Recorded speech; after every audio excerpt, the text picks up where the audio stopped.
Ottoabasi Abasiekong, political economic correspondent for WebTV.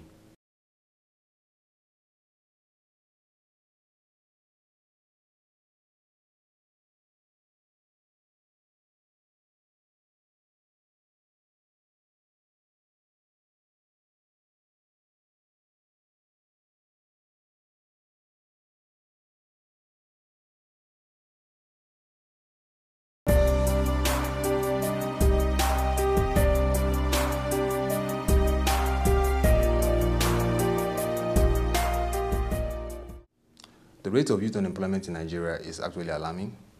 Recent statistics from the National Bureau of Statistics shows that it's over 54%. Also, the Finance Minister, Dr. Ngozi Okonjo-Iweala, recently said about 5.3 million youths are unemployed. Issue of unemployment, even by the Central Bank of Nigeria, shows that about 80% or 70% of 80 million youth in Nigeria are unemployed. Now, this is a serious issue. And causes first has to do with government policy. Government policy not focusing on job creation, not focusing on creating the enabling environment for jobs to be created, not focusing on economic growth that could create those jobs is one factor. Also, we have the challenge of competitiveness, and that is derived from quality education. The value of education in the country also determines the value of skills, talents, and even exports that a country gives to other countries, even internally in terms of jobs and services. For example, countries like India today are known for IT and even have people exported to other countries giving valuable services employed in various multinationals. Also, Rwanda has carved a niche for itself in the knowledge economy, and that is why it has professionals in the IT. So that's an example that where there is quality education, focusing on a particular niche and the need in society, the economy, therefore it creates jobs. We lack that in the country. Also, the challenge of SMEs being viable. Small, medium enterprises are drivers of the economy.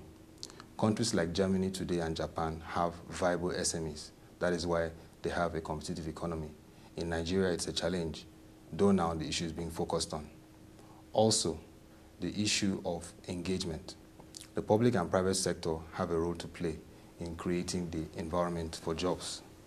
In the United States of America, we've seen President Obama set up the U.S. Committee on Jobs and Competitiveness. This has created the angle for the public and private sector to come together, put heads together to see how they can create the enabling environment of jobs.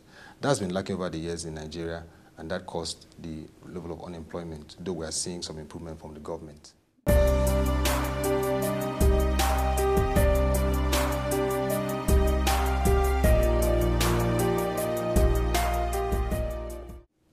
It affects the economy and society, and permit me to take you to the situation in Africa.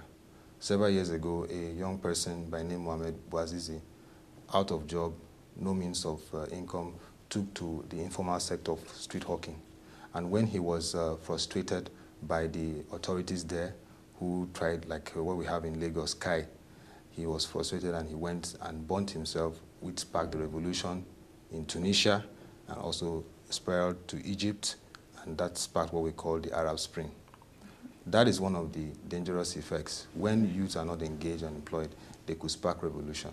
Mrs. Ibuku Awoshika warned of this at the recent 10th Economic Summit. Former President Obasanjo has also warned of this because we have an alarming population of unemployed youths. Things like this could spiral. Also, the issue of crime. You cannot say that when you don't engage the young people, that they should be left on their own. They want to find a means to survive. They want to get the trendy things, and the tendency to crime increases, as we see in the country.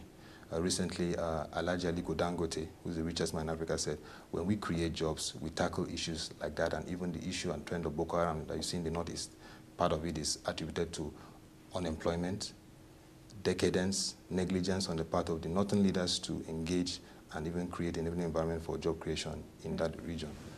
Issues like this create unemployment. Recently, in March, a terrible tragedy occurred in Nigeria. The Nigerian Immigration Service created job applications. Over 125,000 people applied for those jobs. Sadly, from Abuja, Kaduna, Lagos, to even Port Harcourt, we heard of tragedies because thousands of people were scrambling to get the forms to write the test, and about 20 people lost their lives. This would have not happened if we had an economy that creates value and creates jobs for the young people.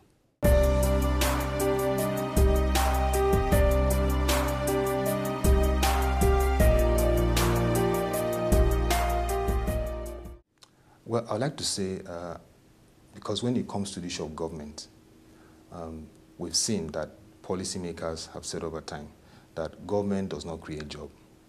What government is to do is to create the enabling environment for jobs to thrive. That means create a zone, industrial zone, create policies. For example, now we have, for the first time in the history of Nigeria, the National Industrial Revolution Plan.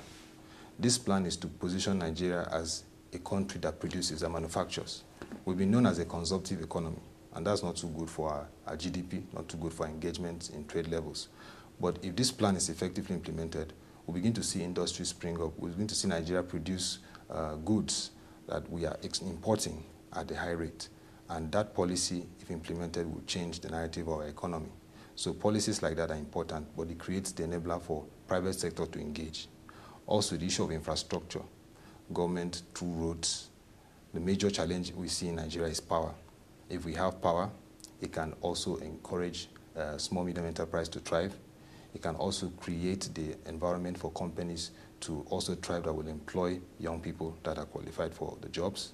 And we'll also see the various sectors, including the rural areas, informal sectors thriving too, because it's not just the formal jobs, but the informal sector where people are also employed. We also need to see the broadband technology. I just mentioned before about Rwanda. Rwanda is a knowledge economy. President Paul Kagame in the last World Economic Forum for Africa shared how his country has unlocked the potential of a knowledge economy through IT to grow its economy. I believe that if our leaders focus on the prospect, the potentials, we have a roadmap plan now from 2013 to 2019 that will look at growing a broadband policy. If that policy is fully implemented, Nigeria should also experience job creation, should also challenge this issue, and growth in the economy. So these are pockets of the things that can be done from the government angle. Government doesn't create jobs, rather it creates the environment for jobs to thrive.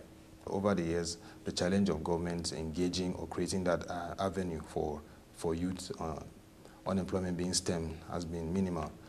Through the U.S.A, through the Shopee, through the presentations made and all that, the minister said about 1.3 million jobs were created, people were engaged, plus other sectors.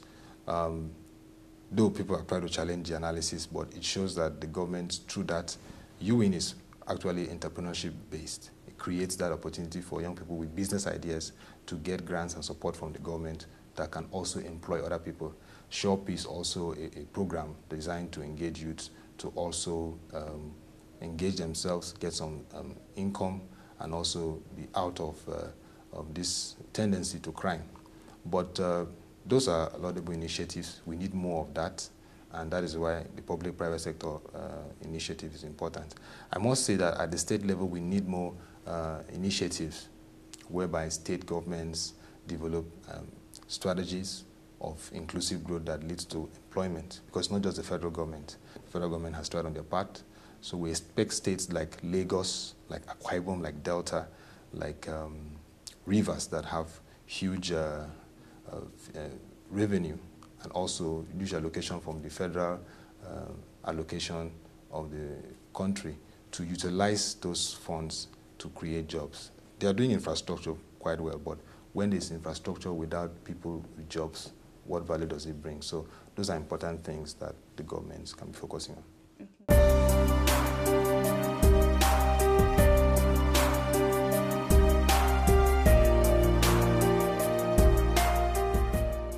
Through this program, we see that there are a lot of young Nigerians that even without support from government or so, with little savings, have started something that's also employing others.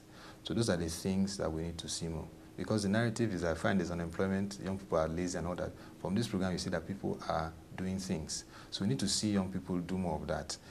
Save, start up, and of course, when this starts up, we need to see venture capitalists, private equity firms supporting them.